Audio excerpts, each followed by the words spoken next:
Students, a very good morning to all of you, and I welcome you to the class. In our paper, uh, Post Colonial Literature, we have to study Australian poet Les Murray.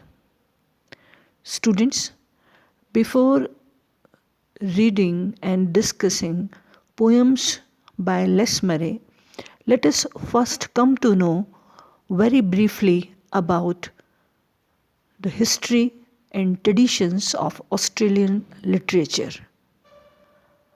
Because every writer gets affected by his or her predecessors. The literary traditions, authors, writers, prose writers, dramatists, they affect or they leave behind a legacy and a sensitive mind, especially that of a poet, gets affected by this rich heritage. So let us very briefly come to know about the background and history of Australian literature in our today's class. Students, Australian literature is a large body of writing that can include early versions and English translations of Aboriginal songs, sequences, or folk tales, memoirs, journals, and ballads of early European explorers and settlers. It also includes the more formal works of literature that followed as writing and publishing established its way its sway on the island continent. Like the literature of any other nation, it captures in many ways the growth and development of Australia into the country that we know today. Students, for my today's lecture, I am indebted to Mr. Adrian C.W. Mitchell, Associate Professor of English, the University of Sydney. My today's lecture is based on an article written by him. Students,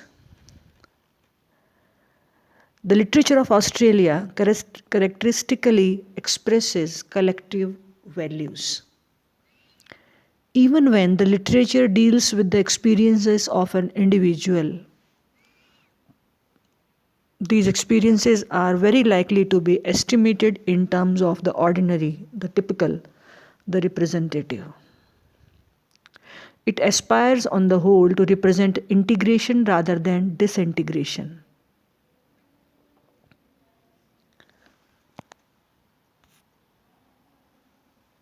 Students,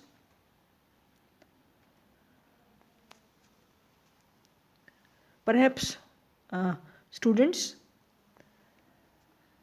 let us come to know about the two prominent communities that have been living in Australia and who wrote or created the term, the things that can be included under the title of Australian literature.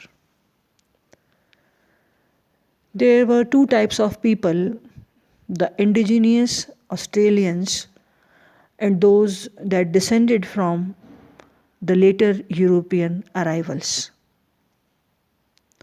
Though the perception of what constitutes the community is quite radically different in these two cases. The white Australian community is united in part by its sense of having derived from foreign cultures, primarily that of England, and in part by its awareness of itself as a settler society with a continuing celebration of pioneer values and a deep attachment to the land. Students, on the other hand, the Aboriginal peoples who have been living in Australia since ages, In their traditional cultures, story, song, and legends serve to define allegiances and relationships both to others and to the land that nurtured them.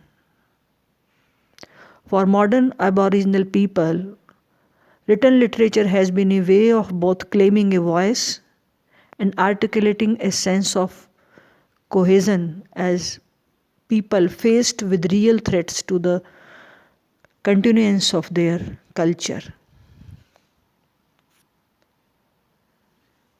Students, let us discuss the Aboriginal narrative, the oral tradition.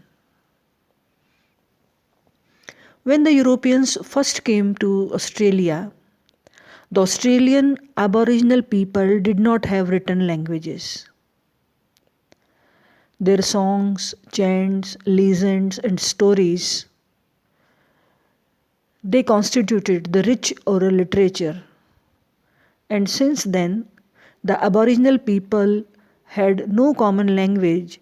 These creations were enormously diverse.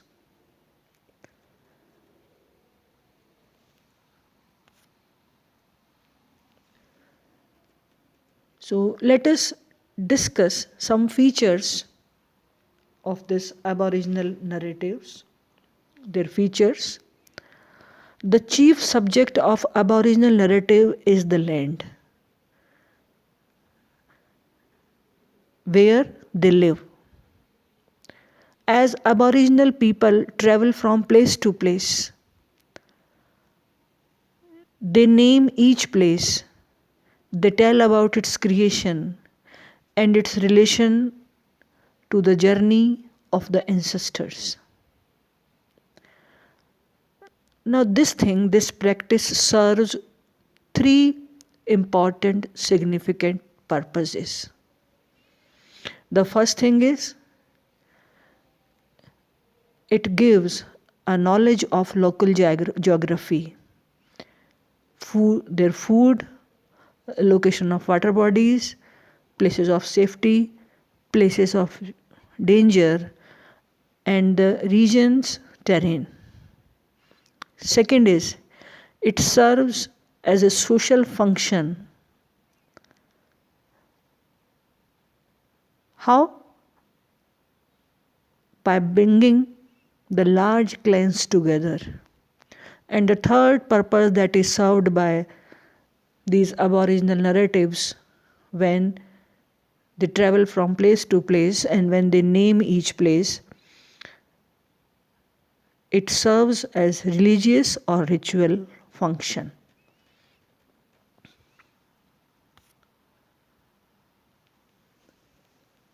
The oral literature of Aboriginal people is involved with performances. It is not simply a verbal performance. Students, traditional song is very often associated with dance and storytelling with gesture and mime. Story may be accompanied by diagrams drawn in the sand and then brushed away. Each song, each narrative is in effect acted out. Students, the storytellers customarily they announce who they are, where from they have come, what is their relation to this story. They explain all this. They may provide a frame for their story. They use the common devices of oral literature such as repetition and enumeration and formulaic expression. They always take care with their song and story. They are as careful with imagery and symbolism, with the figures of speech, as they are with other aspects of ceremony. Students, anthropologist Catherine H. and Ronald M. Bendit were the first to publish traditional narratives and songs in full in original languages. then with a translation and a commentary. One example of their work is Three Faces of Love, traditional Aboriginal song poetry that was published in the year 1976.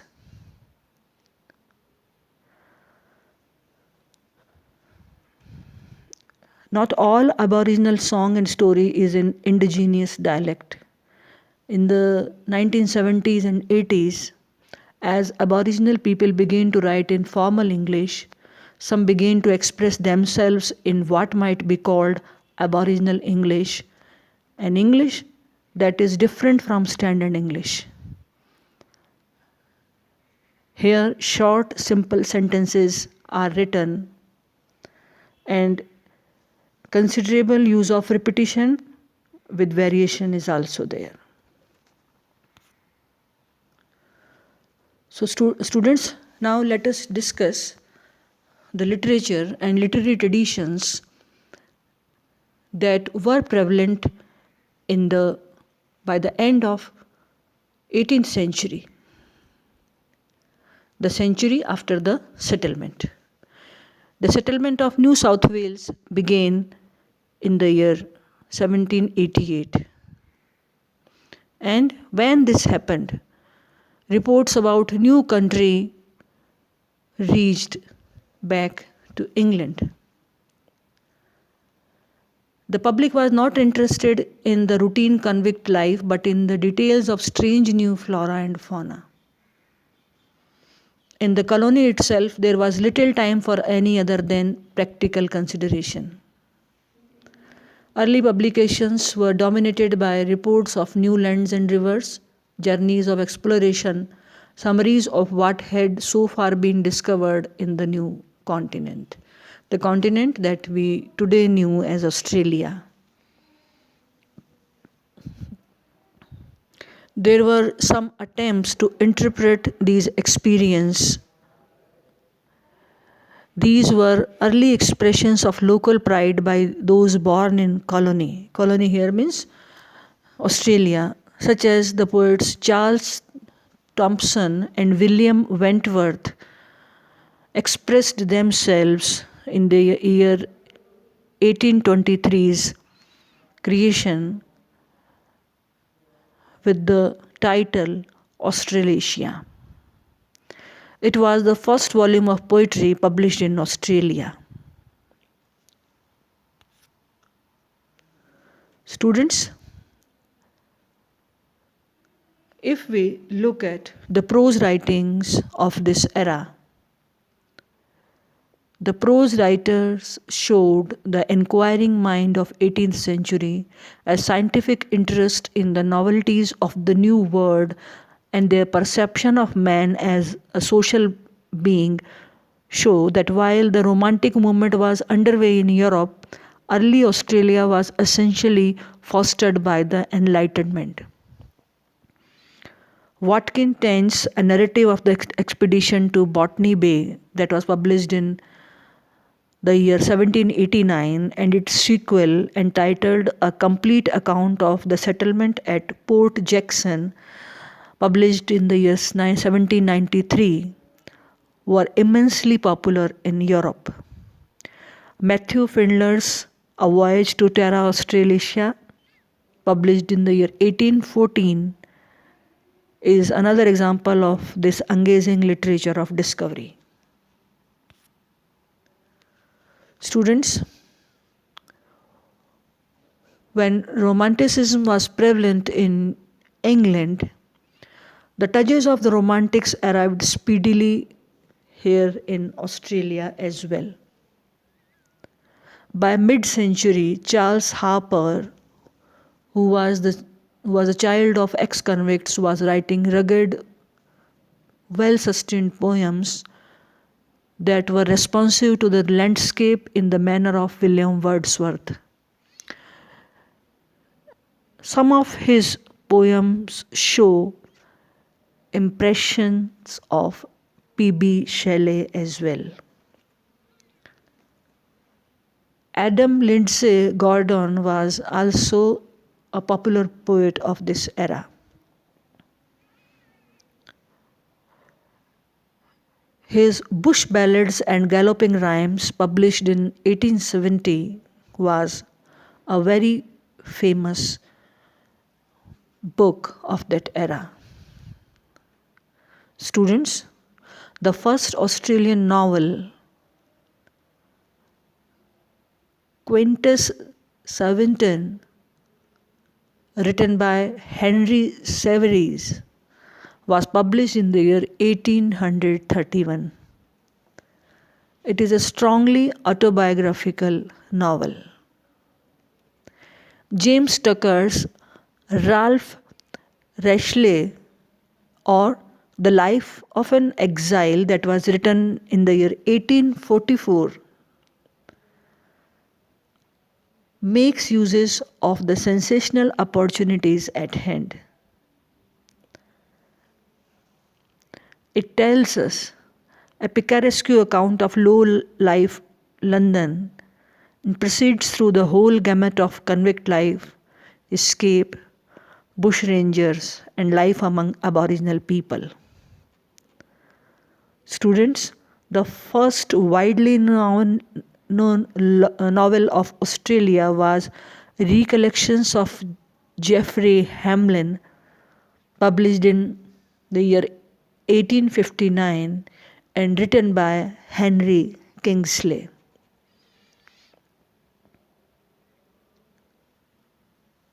Clara Marison, written in 1854 by Catherine Helen, also deals with a nice sense of irony of social preoccupations of Adelaide in the mid 19th century. Students, here the accounts written by the explorers also have got a great prominence in the tradition of Australian literature. When people went from one place to another place, they wrote down about their discoveries. These people, some of them can be named as Charles Stewart, Edward John Eyre, Sir Thomas Livingstone Mitchell. They were accomplished writers. Airy's account of his struggle around the Great Australian Bight inspired the Australian novelist Patrick White in writing Was in the year 1957.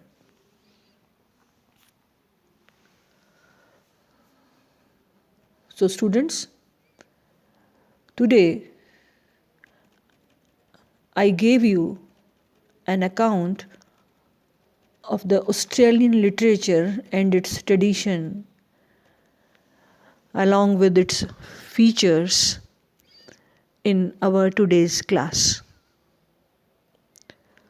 In our next class, we will continue with this theme. Thank you very much.